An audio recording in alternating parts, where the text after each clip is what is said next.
प्रकृति से सीखिए। किसी चौराहे पर कुछ मिनट खड़े होकर वहां से गुजरने वाली लोगों पर गौर कीजिए। ध्यान से देखिए कितने लोगों के चेहरे पर खुशी नाच रही है। 100 जने निकल गए तो उनमें से केवल 4-5 चेहरों पर ही आपने हंसी देखी होगी। वे लोग नौजवान भी हैं। क्या कारण है बाकी लोग उदासी में मुंह लटकाए खोए खोए नजर आए? ऐसा क्यों? किस लिए बाहर जाकर देखना है? खुद को आईने में देखिए ना।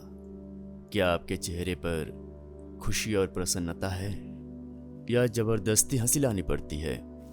5 साल की उम्र में आप बगीचे में तितली के पीछे भाग रहे थे, याद आ रहा है?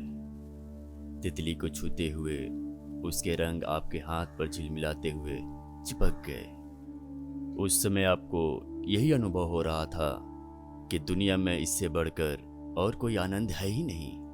आपकी अंदर से खुशी उमग उमग कर फूट रही थी, है ना? 5 साल में आपका कद कितना था? अब आपकी लंबाई कितनी है? आपकी खुशी भी उसी अनुपात में बढ़नी चाहिए थी ना। मासूमियत से भरी उस अबोध वय में आपने खुशी के सिवा और किसी भाव को नहीं जाना था। उसके बाद क्या हुआ? आप पलकर बड़े हुए। खुशी से रहने के लिए कई चीज़ों को ढूंढ ढूंढ कर इकट्ठा किया।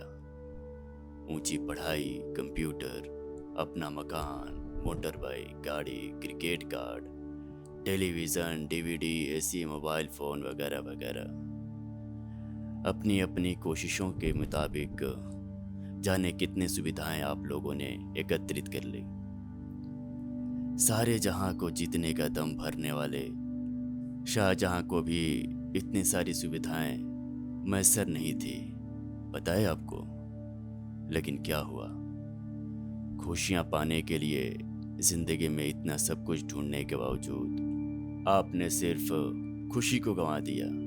कहाँ गई आपकी खुशियां? पुरुष द्वारा नारी पर हुक्म चलाने के रिवाज को हम क्यों मान्यता देते हैं?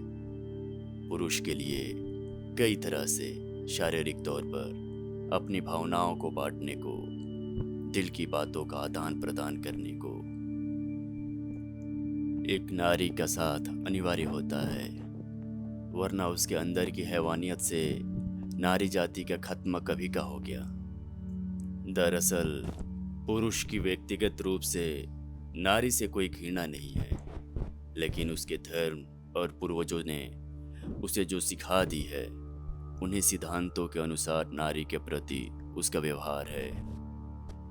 जब तक पुरुष का नारी को देखने का नजरिया नहीं बदलता, नारी को देह के रूप में देखना छोड़कर उसे एक मानुष प्राणी के रूप में देखने की प्रज्ञा जब तक नहीं रहेगी, ये बुराई जारी रहेगी। यदि नारी पुरुष की ज़रूरतों से परे जाकर विकास पाएगी, तभी उसे पूरी स्वतंत्रता मिलेगी। एक बार मटका भर शराब पीकर शंकरन पिल्लई बस स्टॉप पर खड़े थे। जो बस आई खचाखच भरी हुई थी। किसी तरह धक्का मुक्का कर शंकरन पिल्लई बस में चढ़ गए। 10 एक लोगों के पांव रौंदते हुए और 4-5 को कोहने से ढकेलते हुए अंदर सरकते गए।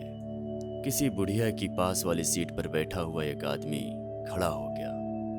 शंकरन पिल्लई लोगों को कोहने से हटाते हुए उस सीट की ओर लपक पड़े। लोगों ने उन्हें यही सोचकर रास्ता दिया होगा, शराबी से लफड़ा का है मोल लें। शंकरन पिल्लई शान से आगे बढ़े और उस सीट पर धड़ाम से बैठे। इसी वेग के साथ बुढ़िया पर गिर पड़े। बुढ़िया की गोद पर रखी फलों की टोकरी, लुढ़की और फल चारों ओर बिखर पड़े। गुस्से में आकर बुढ़िया ने पिल्लई को कोसा, अरे तू सीधे नरक में जाएगा। शंकरन पिल्लई सक पकाकर उठे और चिल्लाने लगे, रुको भाई, गाड़ी रोको, मैं गलत बस में चढ़ गया हूं, मुझे गांधीनगर जाना है। आप में से कई लोगों को शंकरन पिल्लई की तरह होश नहीं रहता कि कहाँ जाना है और किस बस में सवार होना है। आप भी इसी तरह बसों में चढ़ते उतरते धक्के खाते रहते हैं। इच्छित वस्तु न मिलने पर यदि आप मुंह लटकाए फिरें, वो भी मूर्खता ही है। लेकिन वांछित वस्तु मिलने के बाद भी खुशी भोगने का गुर जाने बिना किस लिए भटक रहे हैं? प्रकृति से आपको सीखने के लिए कई सारी बातें हैं। नारियल के पेड़ को ही लीजिए। आपके बाग में ऊंचा खड़ा ये नारियल का पेड़ गुच्छे पर गुच्छे जायकेदार नारियल देता रहता है। दूसरे पेड़ों को काटने पर भी नारियल का पेड़ काटने का आपका मन नहीं करेगा। पानी सींचकर उसकी परवरिश करते हैं। क्या वो आपने पानी की प्रतीक्षा करते हुए नारियल के गुच्छों को ढोता है?